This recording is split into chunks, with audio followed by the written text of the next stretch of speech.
Hospital administration പഠിക്കാൻ ആഗ്രഹിക്കുന്ന ആളുകൾ പലപ്പോഴും ചോദിക്കുന്ന ഒരു ചോദ്യമുണ്ട്. ഒരു ഹോസ്പിറ്റൽ അഡ്മിനിസ്ട്രേറ്റർ ശരിക്കും ദിവസവും എന്താണ് ചെയ്യുന്നത്, എന്തൊക്കെയാണ് അവരുടെ റെസ്പോൺസിബിലിറ്റീസ്? എങ്കിൽ ഇന്ന് ഇതിനെക്കുറിച്ച് തന്നെയാണ് നമ്മൾ ഇൻ ഡീറ്റെയിൽ ആയിട്ട് സംസാരിക്കാൻ പോകുന്നത്. സോ ഒരു ഹോസ്പിറ്റൽ അഡ്മിനിസ്ട്രേറ്ററുടെ പ്രധാനപ്പെട്ട ഉത്തരവാദിത്തങ്ങൾ എന്തൊക്കെയാണെന്ന് അറിയാൻ ഈ വീഡിയോ മുഴുവനായിട്ട് കാണും. ഇത് അറിഞ്ഞിരിക്കേണ്ടത് വളരെ പ്രധാനമാണ്. കാരണം പലരും ഈ കോഴ്സ് എടുക്കുമ്പോൾ വിചാരിക്കുന്നത് ഇത് വെറും ഒരു ഓഫീസ് ജോലി മാത്രമാണെന്നാണ്. സത്യത്തിൽ ഒരു ഹോസ്പിറ്റൽ അഡ്മിനിസ്ട്രേറ്ററുടെ ജോലി എന്ന് പറയുന്നത് വളരെ ഡൈനമിക് ആയിട്ടുള്ള ഒരു ജോബ് റോൾ തന്നെയാണ്. ഒരു സാധാരണ 9 to 5 ജോലി പോലെ അല്ല ഇത്.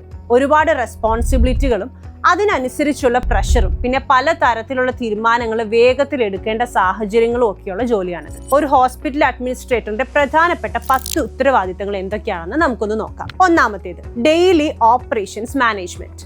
ഹോസ്പിറ്റലിലെ എല്ലാ ഡിപ്പാർട്ട്മെന്റുകളും, അതായത് OPD, IPD, pharmacy, lab, billing, patient service, ഇതെല്ലാം ശരിയായി കോർഡിനേറ്റ് ചെയ്ത് പ്രവർത്തിക്കുന്നു എന്നുള്ളത് ഉറപ്പുവരുത്തേണ്ടത് ഒരു അഡ്മിനിസ്ട്രേറ്ററുടെ റെസ്പോൺസിബിലിറ്റിയാണ്. ഒരു പേഷ്യന്റ് ഹോസ്പിറ്റലിൽ വരുന്നത് തുടങ്ങി അവർ തിരിച്ചു പോകുന്നത് വരെ ഒരു ഡിലേയും ഇല്ലാതെ എല്ലാം സ്മൂത്തായി നടക്കണം. അതിന് പിന്നിൽ പ്രവർത്തിക്കുന്നത് ഈ പറയുന്ന അഡ്മിനിസ്ട്രേഷൻ ടീമാണ്. രണ്ടാമത്തേത് ഫിനാൻഷ്യൽ മാനേജ്മെന്റ്. ഹോസ്പിറ്റലിന്റെ ബഡ്ജറ്റ്, ചെലവുകൾ, റവന്യൂ ഇതൊക്കെ പ്ലാൻ ചെയ്യുകയും ട്രാക്ക് ചെയ്യുകയും ചെയ്യുന്നത് ഒരു അഡ്മിനിസ്ട്രേറ്ററുടെ ജോലിയാണ്. ഏത് ഡിപ്പാർട്ട്മെന്റിന് എത്ര ബഡ്ജറ്റ് വേണം, എവിടെ കൂടുതൽ ഇൻവെസ്റ്റ്മെന്റ് വേണം എന്നൊക്കെ തീരുമാനിക്കുന്നത് ഇവരാണ്. മൂന്നാമത്തേത് ഹ്യൂമൻ റിസോഴ്സ് മാനേജ്മെന്റ്. ഡോക്ടർമാർ, നഴ്സുമാർ, ടെക്നീഷ്യൻസ്, മറ്റ് സപ്പോർട്ടിംഗ് സ്റ്റാഫ് ഇവരെയൊക്കെ റിക്രൂട്ട് ചെയ്യുന്നതും ഷെഡ്യൂൾ ചെയ്യുന്നതും ട്രെയിനിങ് കൊടുക്കുന്നതും റിട്ടൻഷൻ ഉറപ്പുവരുത്തുന്നതും ഒക്കെ ഈ പറയുന്ന അഡ്മിനിസ്ട്രേഷന്റെ ഭാഗമാണ്. നല്ല സ്റ്റാഫ് മാനേജ്മെന്റ് ഇല്ലെങ്കിൽ എത്ര നല്ല ഡോക്ടർമാരുണ്ടെങ്കിലും ഹോസ്പിറ്റലിൽ ശരിയായി ഫംഗ്ഷൻ ചെയ്യണമെന്നില്ല. നാലാമത്തേത്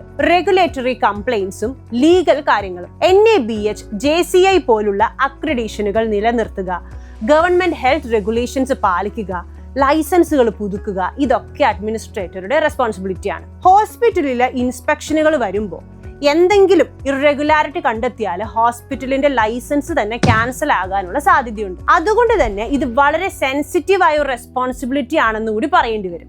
അഞ്ചാമത്തേത് ക്വാളിറ്റി മാനേജ്മെന്റും പേഷ്യന്റ് സേഫ്റ്റിയും. ഹോസ്പിറ്റലിലെ treatment standards, infection control, hygiene protocols ഇതൊക്കെ മോണിറ്റർ ചെയ്യുന്നത് ഇവരാണ്. പേഷ്യൻസിന്റെ സേഫ്റ്റി ഒരു തരത്തിലും കോംപ്രമൈസ് ചെയ്യാൻ പാടില്ല എന്നതുകൊണ്ട് തന്നെ ഇത് വളരെ ക്രിട്ടിക്കൽ ആയിട്ടുള്ള ഒരു ഏരിയ ആണ്. ആറാമത്തേത് പേഷ്യന്റ് സർവീസും ഗ്രീവൻസ് ഹാൻഡ്ലിങ്ങും. പേഷ്യൻസിന്റെയും കുടുംബാംഗങ്ങളുടെയും ഒക്കെ പരാതികൾ കേൾക്കുക, അവർക്ക് നല്ല എക്സ്പീരിയൻസ് ഉറപ്പുവരുത്തുക, പ്രശ്നങ്ങൾ ഉണ്ടെങ്കിൽ അത് പരിഹരിക്കുക, ഇതൊക്കെ അഡ്മിനിസ്ട്രേഷന്റെ ജോലിയാണ്. ഇപ്പൊ പേഷ്യൻസ് ഹോസ്പിറ്റലിൽ നിന്നും ഒരു റീറ്റെയിൽ ഗ്രേഡ് സർവീസ് പ്രതീക്ഷിക്കുന്നുണ്ട്. അതുകൊണ്ട് തന്നെ ഈ റോള് കൂടുതൽ പ്രാധാന്യമുള്ളതായി മാറിക്കൊണ്ടിരിക്കുകയാണ്. ഏഴാമത്തേത് vendor and supply chain management. അതായത് മെഡിക്കൽ എക്യുപ്മെന്റ്സ്, മരുന്നുകൾ, മറ്റ് നിത്യേനയുള്ള സാധനങ്ങൾ ഇതിന്റെ ഒക്കെ പർച്ചേസും വെൻഡർ കോർഡിനേഷനും ഇൻവെന്ററി മാനേജ്മെന്റും ചെയ്യുന്നത് അഡ്മിനിസ്ട്രേഷൻ ടീമാണ്. ഒരു ക്രിട്ടിക്കൽ സപ്ലൈ കൃത്യസമയത്ത് കിട്ടിയില്ലെങ്കിൽ അത് പേഷ്യന്റിന്റെ കെയറിനെ നേരിട്ട് ബാധിക്കും. എട്ടാമത്തേത് സ്റ്റേക്ക് ഹോൾഡർ കോർഡിനേഷൻ. ഡോക്ടർമാർ, ബോർഡ് മെമ്പേഴ്സ്, ഇൻഷുറൻസ് കമ്പനികൾ, ഗവൺമെന്റ് ഏജൻസികൾ, ഇൻവെസ്റ്റേഴ്സ് ഇവരെല്ലാമായി കാര്യങ്ങൾ കോർഡിനേറ്റ് ചെയ്ത് ഹോസ്പിറ്റലിന്റെ താല്പര്യങ്ങൾ സംരക്ഷിക്കുന്നത് ഒരു അഡ്മിനിസ്ട്രേറ്ററുടെ ജോലിയാണ്. പിന്നെ ഇത് വളരെ നല്ല കമ്മ്യൂണിക്കേഷൻ സ്കിൽസ് ആവശ്യമുള്ള ഒരു റെസ്പോൺസിബിലിറ്റി കൂടിയാണ്. ഒൻപതാമത്തേത് സ്ട്രാറ്റജിക് പ്ലാനിങ്ങും ഗ്രോത്തും. ഹോസ്പിറ്റൽ എങ്ങനെ വളരണം, പുതിയ ഡിപ്പാർട്ട്മെന്റുകൾ തുടങ്ങേണ്ടതുണ്ടോ, പുതിയ ടെക്നോളജി കൊണ്ടുവരണോ, മെഡിക്കൽ ടൂറിസം പോലുള്ള പുതിയ ഏരിയകളിലേക്ക് എക്സ്പാൻഡ് ചെയ്യണോ, ഇതൊക്കെ ദീർഘകാല കാഴ്ചപ്പാടോടുകൂടി പ്ലാൻ ചെയ്യുന്നതും അഡ്മിനിസ്ട്രേഷന്റെ ജോലിയാണ്. ഇത് അഡ്മിനിസ്ട്രേറ്ററെ ഒരു ബാക്ക് ഓഫീസ് ജോലിക്കാരനിൽ നിന്നും വളരെ സ്ട്രാറ്റജിക്കൽ ആയിട്ടുള്ള തീരുമാനങ്ങൾ എടുക്കുന്ന ഒരു ലീഡറാക്കി കൂടി മാറ്റുന്നു. പത്താമത്തേത് ക്രൈസിസ് മാനേജ്മെന്റ്. ഹോസ്പിറ്റലിൽ എപ്പോ വേണമെങ്കിലും ഏത് തരത്തിലുള്ള എമർജൻസികളും ഉണ്ടാകാം. Maintenance issues, staff shortage, patients complaints അല്ലെങ്കിൽ ഏതെങ്കിലും വലിയ ആക്സിഡന്റ് സാഹചര്യങ്ങൾ, ഇത്തരം സന്ദർഭങ്ങളിലൊക്കെ വേഗത്തിൽ തീരുമാനങ്ങൾ എടുക്കാനും അവ എക്സിക്യൂട്ട് ചെയ്യാനും ഒക്കെ ഒരു അഡ്മിനിസ്ട്രേറ്റർക്ക് കഴിയണം. ഇതാണ് ഈ ജോലിയെ ശരിക്കും ചലഞ്ചിങ് ആക്കുന്ന ഒരു ഭാഗം. ഇത്രയും കാര്യങ്ങൾ കേട്ടപ്പോൾ മനസ്സിലായി കാണുമല്ലോ. ഒരു ഹോസ്പിറ്റൽ അഡ്മിനിസ്ട്രേറ്റർ എന്ന് പറയുന്നത് വെറും ഒരു പേപ്പർ വർക്ക് ജോലിക്കാരനല്ല. ഇത് leadership, finance, HR, communication, crisis management ഇതെല്ലാം കൂടി ഒരുമിച്ച് കൈകാര്യം ചെയ്യേണ്ട ഒരു മൾട്ടി ടാസ്കിംഗ് റോളാണ്. ഇന്ത്യയിലെ ഹെൽത്ത് കെയർ സെക്ടർ അതിവേഗം വളർന്നുകൊണ്ടിരിക്കുന്ന ഈ സാഹചര്യത്തിൽ ഇത്തരം സ്കില്ലുകളുള്ള അഡ്മിനിസ്ട്രേറ്റർമാർക്ക് നല്ല ഡിമാൻഡ്സ് ഉണ്ട്. പ്രത്യേകിച്ച് മെഡിക്കൽ ടൂറിസം വളർന്നുകൊണ്ടിരിക്കുന്ന കേരളം പോലുള്ള സ്ഥലങ്ങളിൽ ഇന്റർനാഷണൽ സ്റ്റാൻഡേർഡ് സർവീസ് കൊടുക്കുന്ന കഴിവുള്ള അഡ്മിനിസ്ട്രേറ്റർമാരെ ഹോസ്പിറ്റലുകൾ കാര്യമായി തന്നെ അന്വേഷിക്കുന്നുണ്ട്.